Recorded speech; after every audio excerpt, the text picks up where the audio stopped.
Nous avons trahi le public, nous avons brisé sa confiance. Nous bénéficions depuis des années d'une réputation d'excellence. Or, nous avons rapidement mis fin à une partie des débats. Et comment faisions-nous? Nous avons fait passer les médecins et les experts que nous avons utilisés dans nos reportages dans les émissions de la CBC pour des personnes compétentes et dignes de confiance. Et ceux qui remettaient en question le récit étaient présentés comme dangereux et comme diffusant de la désinformation. Et ce, quelle que soit leur spécialité, leur formation et leur expérience. Je voudrais également vous donner un aperçu de la façon dont cela m'a affecté personnellement. En tant que journaliste chevronné, j'avais de solides contacts dans la communauté. Des gens m'appelaient pour me raconter des histoires.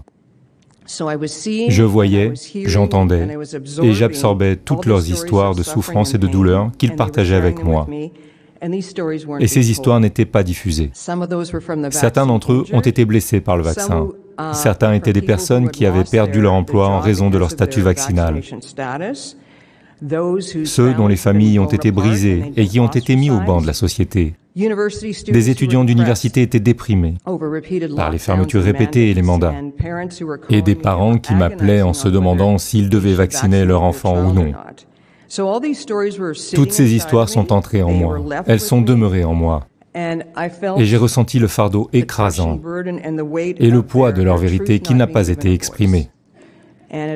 Cela m'a affecté car ces personnes me faisaient confiance et j'ai eu le sentiment de les avoir déçus et de les avoir laissés tomber.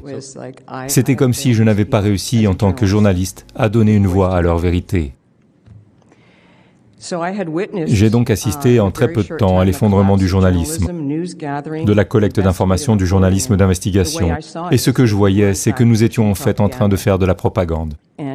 Et pour définir la propagande, il s'agit d'informations, d'idées, des opinions, ou des images qui présentent une partie d'un argument, qui sont diffusées, publiées afin d'influencer l'opinion d'une personne.